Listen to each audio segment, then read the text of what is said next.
Hello welcome to our YouTube channel NTSC वाला।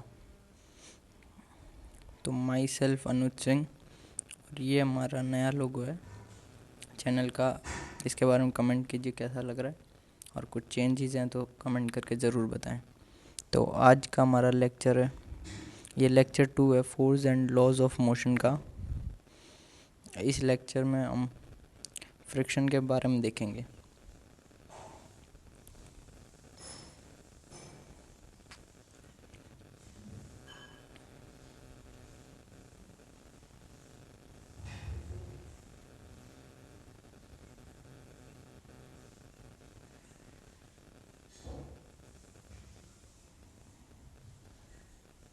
तो आज का अपना टॉपिक है फ्रिक्शन। तो चलिए अपना टॉपिक स्टार्ट करते हैं। फ्रिक्शन, आज के लेक्चर में हम पढ़ने वाले हैं what is friction.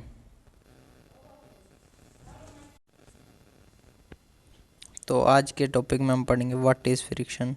Second number पे कॉज ऑफ फ्रिक्शन। अगला पढ़ेंगे टाइप ऑफ फ्रिक्शन, और इसके बाद टाइप ऑफ काइनेटिक फ्रिक्शन, और इसके बाद हम कुछ न्यूमेरिकल्स देखेंगे फ्रिक्शन पे। तो आज का अपना टॉपिक स्टार्ट करते हैं। पहले what is friction. Friction, when two surface which are in contact exert a parallel force parallel to the surface. This parallel force is called frictional force. It always opposes the relative motion.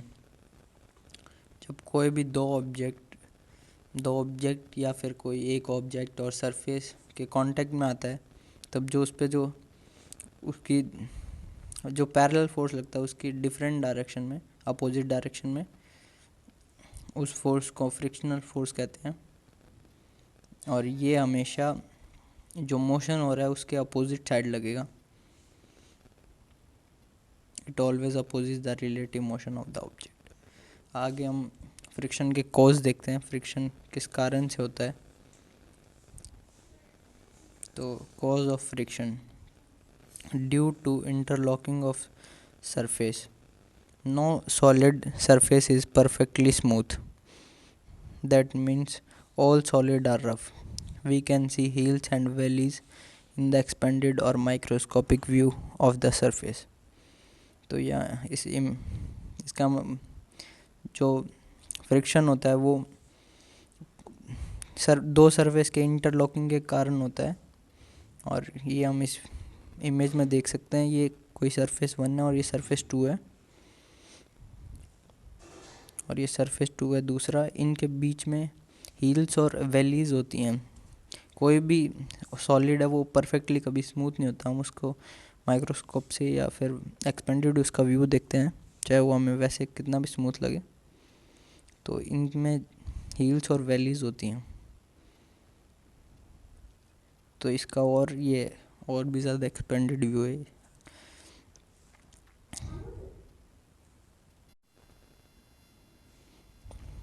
तो ये apparent contact area है, और दूसरा ये real contact area. जो असली में जो चीज़ ये जब कांटेक्ट में आती हैं तो वो हर जगह से नहीं टच होती, वो किसी किसी जगह से सिर्फ कांटेक्ट में आती हैं। जैसे इसमें देख सकते हैं ये हील्स और वैलीज़ हैं इसमें, जो आपस में कांटेक्ट में आ रही हैं।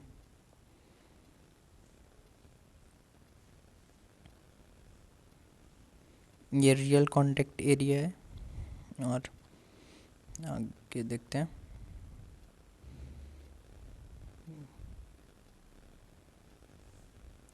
So when a body is made up to move over other, the force at the point of addition, जो किसी किसी जगह पे ही जहाँ पे पॉइंट ऑफ एडिशन होता है वहाँ पे ही फोर्स लगता है बस।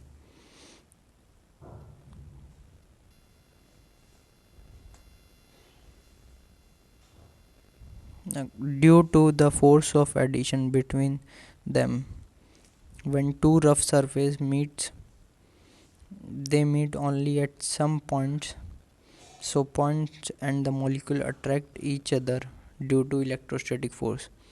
इलेक्ट्रोस्टैटिक फोर्स के कारण जो ये पॉइंट होते हैं ये आपस में कांटेक्ट में आते हैं, जो एटम्स या मॉलिक्यूल्स कह सकते हैं हम लोग।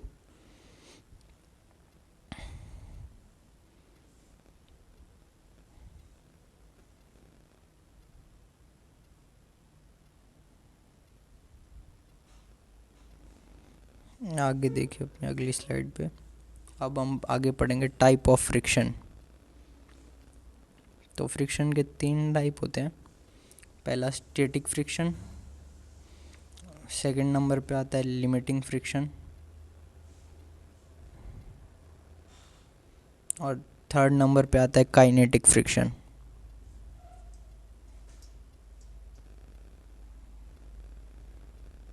तो हम इनको अब एक्सप्लेन करते हैं। पहला हमारा static friction. It is the self adjusting force from thus when the applied force is to increase the same rate, hence body remains stationary। ये स्टैटिक फ्रिक्शन होता है, ये सेल्फ एडजस्टेबल होता है। जब हम किसी चीज़ पे फोर्स लगाएं और वो मूव ना करे, इसका मतलब जितना फोर्स हमने लगाया उतना ही फ्रिक्शन ने लगाया, इसलिए वो बॉडी मूव ही नहीं कर रही, रिमेन स्टेशनरी, मतलब मोशन में रही, रेस्ट में रहेगी वो। फिर भी जितना फोर्स हमने लगाया उतना ही वो लगाता है स्टैटिक फ्रिक्शन। आगे the coefficient of static friction is, इसको म्यू बोलते हैं, म्यू एस। ये स्टैटिक फ्रिक्शन का वो है। आगे देखते हैं अपना second type, limiting friction. If applied force increases further, a stage reach when the body begins to move at the stage of static friction is maximum. This force is known as limiting friction।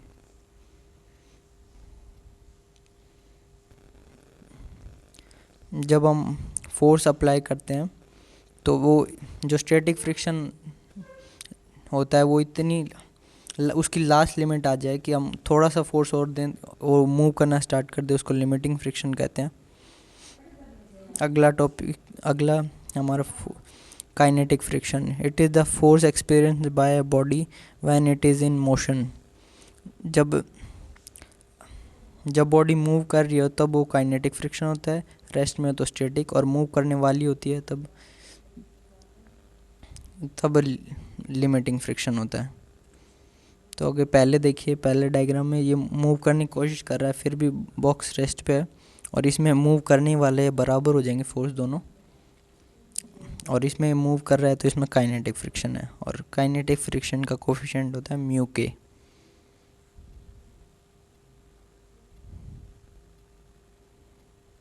तो आगे हम देखते हैं type of kinetic friction. Static और limiting friction को हम इतना नहीं स्टडी करते, काइनेटिक फ्रिक्शन को करते हैं। तो काइनेटिक फ्रिक्शन का फर्स्ट पार्ट है sliding friction, sliding kinetic friction. The force of friction which act when one surface slide over another surface, it is self adjustable। जो स्लाइडिंग फ्रिक्शन होता है, जब कोई ऑब्जेक्ट किसी दूसरे सरफेस पे स्लाइड करता है तो स्लाइडिंग फ्रिक्शन होता है। इसका अगला टाइप है rolling friction. The friction act between two surface when one rolls over other. जब कोई पहला सरफेस दूसरे के ऊपर जब रोल करता है वो रोलिंग फ्रिक्शन होता है, और जब स्लाइड करता है तो स्लाइडिंग फ्रिक्शन होता है। आगे ये देखिए, जो स्टैटिक फ्रिक्शन होता है सबसे बड़ा रोलिंग फ्रिक्शन होता है, सबसे बड़ा स्टैटिक फ्रिक्शन, फिर स्लाइडिंग फ्रिक्शन, और उसके बाद रोलिंग फ्रिक्शन। स्टैटिक फ्रिक्शन की वैल्यू मैक्सिमम होती है, मैग्नीट्यूड इसका, और स्लाइडिंग फ्रिक्शन की उससे कम होती है पर रोलिंग से ज़्यादा होती है। तो आगे अपने अगले टॉपिक पे चलते हैं। अगला हम इस पे एक न्यूमेरिकल कर लेते हैं, numerical on friction. A block of mass 5 kg is placed on a surface having friction coefficient mu के इक्वल्स टू 0.2। म्यू के की वैल्यू हमें देगा क्वेश्चन में, या अभी हो भी सकता है या पूछ भी ले। अभी दे रखी है हमें, placed on the surface having friction coefficient mu के 0.2। तो चलिए इस क्वेश्चन का सॉल्यूशन देखते हैं। तो इसमें पहले इसका FBD बना लेंगे, फ्री बॉडी डायग्राम, कि इस पर कौन कौन से फोर्स एक्ट कर रहे हैं। तो ये ब्लॉक है, इस पर नीचे mg लग रहा है, ऊपर नॉर्मल फोर्स लग रहा है, नॉर्मल रिएक्शन। इस साइड हमारा अप्लाइड फोर्स है 50 न्यूटन, और ये दूसरी साइड फ्रिक्शन लग रहा है। तो इसमें जो नॉर्मल रिएक्शन और mg है वो तो कैंसिल हो जाएगा, जो वाई डायरेक्शन में जितने फोर्सेस हैं, क्योंकि बॉडी ना तो ऊपर डिस्प्लेस हो रही है ना नीचे डिस्प्लेस हो रही है।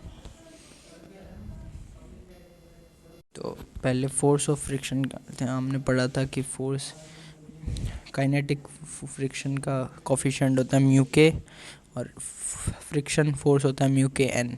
तो एन इसमें, ये जो एन है ये इसकी वैल्यू mg के बराबर है। तो mg मास हमें पता है 5 kg है, और ग्रेविटी की वैल्यू अब इधर 10 लेंगे।